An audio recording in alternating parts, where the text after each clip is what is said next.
Okay, that's back-to-back home wins for Ipswich Town now. Back-to-back wins as well from Gillingham on Tuesday night, and banished memory of Accrington with a 2-1 victory over Shrewsbury. Stu. Macaulay Bonne at it again as well.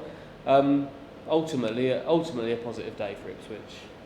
Yes, ultimately we'll get on to Paul Cook's comments in a minute, because he's not happy. In fact, that was the opening sentence of his post-match press conference. But overall, I think you're right. It's a positive day because it's a win. It's another goal for Macaulay Bonne. What a header from him. Looked even better when I saw it back a second time. Rose highest at the near post at a corner. Brilliant header into the top corner. And Ipswich go home with 3 much needed points, which rises them up to 14th in the table, cuts the gap on the top 6 to 6 points. Obviously with a lot of teams not in action today because of international weekend. But there's an argument that they made this game a bit harder than it needed to be, this win. Yeah, they did.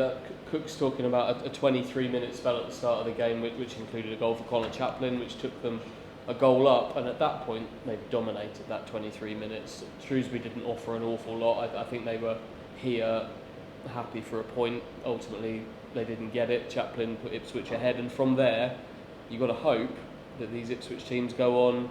I think Paul Cook said, didn't he, you want your team to be 2-0 up, 3-0 up from there. They weren't again. Inside, it was 5 minutes or so. Again, they've let a lead slip to a Sean Wally goal. Maybe Sam Morsey won't want to see that one again, but from there it began to get that little bit dicey again, didn't it? And Ipswich are making a habit of that. Yeah, conceding so quickly. We'll have to go back through the stats of this season, but it feels like it's happened umpteen times now where Ipswich have conceded within 5-10 minutes of scoring themselves, and that is a bad habit that they need to get out of.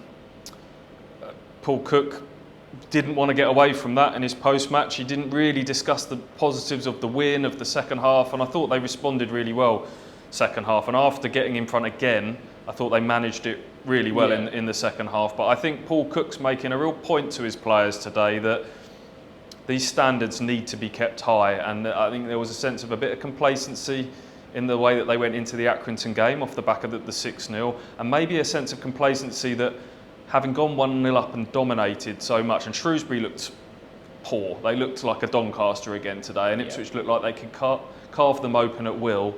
And Cook's right, it should have been a 2-3-0 and a comfortable day at the office, but while there was always a goal in it, even in that second half, Shrewsbury have a puncher's chance, and that's how Ipswich have dropped points at home at the start of this season, and they can't afford to drop much more. So I think Cook's right overall to really sort of remind his players that these standards have got to be kept sky high now. Yep, I'd agree with that, but ultimately the 3 points has been secured. They need to do that on a very regular basis now to make up the ground. They've done that today, closed the gap on the playoff places and moved up the table. They'll be hoping to be right back in that mix soon enough, won't they, Stu? And Cambridge next up in the league next weekend, so another chance to do that there.